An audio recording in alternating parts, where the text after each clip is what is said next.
میرا نام فہیم اتاری ہے۔ مجھے یہ پوچھنا تھا کہ سورج گرہن یا چاند گرہن ہو تو کیا کرنا چاہیے؟ بعض لوگ کہتے ہیں کہ جو خواتین امید سے ہوں ان کے لیے بہت نقصان دہ ہوتا ہے، برائے کرم رہنمائی فرمائیے۔ سورج گرہن ہو یا چاند گرہن ہو، دیکھیں یہ اللہ کی نشانیوں میں سے نشانیاں ہیں، اور رب تعالیٰ انہیں ظاہر فرماتا ہے اپنے بندوں کو ڈرانے کے لیے، اپنے بندوں کو خوف دلانے کے لیے کہ اللہ رب العالمین قادر مطلق ہے، اسی کے اختیار میں یہ سورج بھی ہے، چاند بھی ہے، وہ رب تبارک و تعالیٰ کے حکم سے ہی یہ دن رات کی تبدیلیاں ہیں۔ جب چاہے تو رب تعالیٰ یہ چاند جو اتنا چمک رہا ہے یا سورج اتنا آب و تاب سے ہے، روشنی کے ساتھ ہے، رب جب چاہتا ہے تو ان کی اس روشنی کو بھی ڈھانپ لیتا ہے، ختم کر لیتا ہے۔ تو یہ رب تعالیٰ کی قدرت کی نشانیاں ہیں، اور ان قدرت کی نشانیوں کو ظاہر کرنے کا مقصد یہ لوگوں کو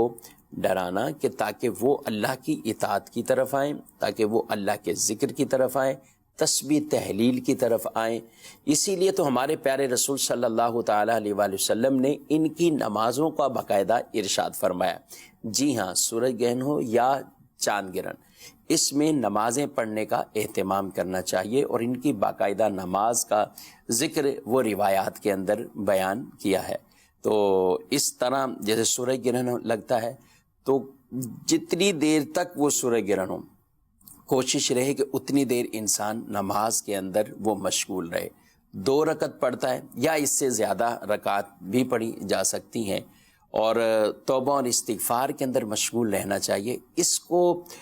سورج گرہن کو یا چاند گرہن کو یہ بنا لینا کہ یہ صرف اور صرف گھر میں جو امید سے خواتین ہوں ان کے لیے کہہ دینا کہ یہ ان کے لیے بس نکلا ہے اور ان کے لیے خطرہ ہے، لا حول ولا قوت الا باللہ العلی العظیم، یہ ہمارے بس معاشرے کی ایک کم علمی کہیں یا جہالت اسے کہہ لیں کہ سارا کچھ وہ ان خواتین کے اوپر ڈال دیا جاتا ہے، اور بس اوقات چاند گرہن ہوتا ہے تو پوری رات ان عورتوں کو جگا کے رکھا جاتا ہے، گھر کے اندر ٹہلتی رہیں، گھر کے اندر وہ چلتی پھرتی رہیں، سونا نہیں ہے ان کو، معاذ اللہ بچوں کو پیٹ میں جو بچے ہیں اس کو نقصان پہنچے گا۔ یہ بالکل جو ہے وہ بہت ایسی توہمات ہیں، شریعت میں ان چیزوں کا کوئی اعتبار نہیں ہے، بے اصل یہ من گھڑت ہے۔ جس طرح عام لوگوں کے لیے حکم ہے کہ وہ اس دوران نماز پڑھیں، تسبیح تحلیل وغیرہ یہ کام کریں، اس طرح گھروں پہ موجود خواتین ہیں وہ بھی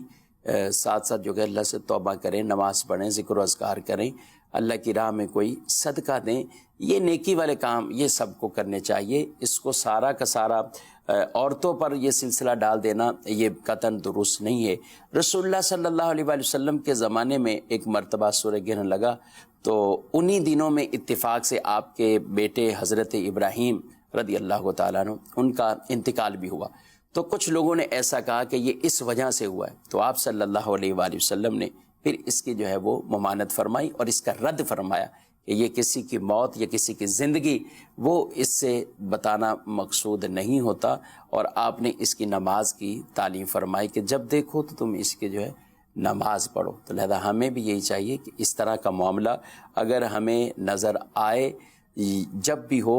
تو نماز کی طرف آنا چاہیے، نماز پڑھیں، 5 وقت کی نماز، فرائض نماز وہ بھی اپنی پابندی کے ساتھ پڑھتے رہیں، اور جب اس طرح کا معاملہ ہو تو پھر سورج گرہن اور چاند گرہن کی بھی نماز کو ادا کیا جائے۔ اللہ ہمیں نیکی کی توفیق عطا فرمائے۔